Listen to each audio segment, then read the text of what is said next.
जय श्री कृष्ण।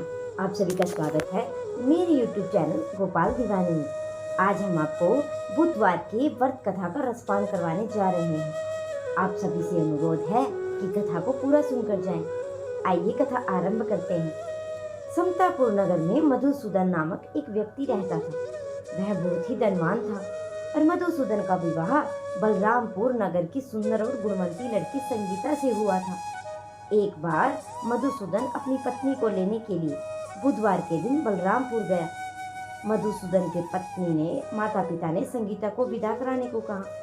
माता पिता बोले कि बेटा आज बुधवार है, बुधवार को किसी भी शुभ यात्रा के लिए कार्य नहीं करते। लेकिन मधुसूदन नहीं माना। उसने ऐसी शुभ और अशुभ बातों को नहीं मानने की बात कही। बहुत आग्रह करने पर संगीता के माता पिता ने विवश होकर दोनों को विदा कर दिया। दोनों ने बैलगाड़ी से यात्रा प्रारंभ की। 2 कोस की यात्रा के बाद उनकी गाड़ी का एक पहिया टूट गया और वहां से दोनों ने पैदल यात्रा शुरू की। रास्ते में संगीता को प्यास लगी तो मधुसूदन ने एक पेड़ के नीचे बैठकर उसे जल लेने चला गया। थोड़ी देर बाद जब मधुसूदन कहीं से जल लेकर वापस आया तो वह पूरी तरह से हैरान हो उठा, क्योंकि उसकी पत्नी के पास उसकी ही शक्ल की सूरत का एक दूसरा व्यक्ति बैठा हुआ था। संगीता भी मधुसूदन को देखकर हैरान रह गई। वह दोनों में कोई अंतर नहीं कर पाई। मधुसूदन ने उस व्यक्ति से पूछा कि तुम कौन हो और मेरी पत्नी के पास क्यों बैठे हो।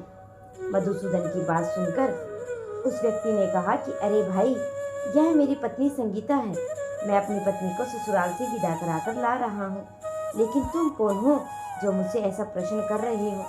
मधुसूदन ने लगभग चीखते हुए कहा कि तुम जरूर कोई चोर या ठग हो। यह मेरी पत्नी संगीता है। मैं इसे पेड़ के नीचे बैठाकर जल लेने गया था। इस पर उस व्यक्ति ने कहा कि अरे भाई, तुम झूठ क्यों बोल रहे हो। संगीता को प्यास लगने पर जल तो मैं लेने गया था। मैंने तो जल लाकर अपनी पत्नी को पिला भी दिया। अब तुम चुपचाप यहाँ से चलते बनो, नहीं तो किसी सिपाही को बुलवाकर तुम्हें पकड़वा दूंगा। दोनों एक दूसरे से लड़ने लगे। उन्हें लड़ता देख लोग वहां पर एकत्रित हो गए। नगर के कुछ सिपाही भी वहां पर आ गए। दोनों उन को पकड़कर राजा के पास ले गए। सारी कहानी सुनकर राजा भी कोई निर्णय नहीं कर पाया। संगीता भी उन दोनों में से अपने वास्तविक पति को नहीं पहचान पा रही थी। राजा ने दोनों को कारागार में डालने को कहा। राजा के फैसले पर असली मधुसूदन भयभीत हो उठा। तभी आकाशवाणी हुई कि मधुसूदन, तूने संगीता के माता पिता की बात नहीं मानी और बुधवार के दिन अपने ससुराल से प्रस्थान किया। यह सब भगवान बुद्धदेव के प्रकोप से हो रहा है। मधुसूदन ने भगवान बुद्धदेव से प्रार्थना की कि हे भगवान बुद्धदेव, मुझे क्षमा कर दीजिए। मुझसे बहुत बड़ी गलती हो गई। भविष्य में अब कभी बुधवार के दिन यात्रा नहीं करूंगा और सदैव बुधवार का व्रत किया करूंगा।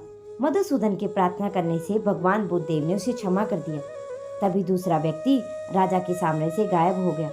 राजा और दूसरे लोग इस चमत्कार को देखकर हैरान हो गए। भगवान बुद्धदेव की अनुकंपा से राजा ने मधुसूदन और उसकी पत्नी को सम्मानपूर्वक विदा किया। कुछ दूर चलने पर रास्ते में उन्हें बैलगाड़ी में मिल गई और बैलगाड़ी का टूटा हुआ पहिया भी जुड़ा हुआ था। दोनों उसमें बैठकर समतापुर की ओर चल दिए। मधुसूदन और उसकी पत्नी संगीता दोनों बुधवार का व्रत करते हुए आनंदपूर्वक जीवन यापन करने लगी। भगवान बुद्धदेव की अनुकंपा से उनके घर में धन संपत्ति की वर्षा होने लगी। जल्द ही उनके जीवन में खुशियां ही खुशियां भर गई।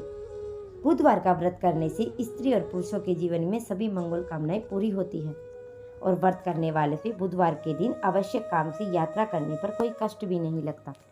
तो ये थी बुधवार के व्रत की कथा।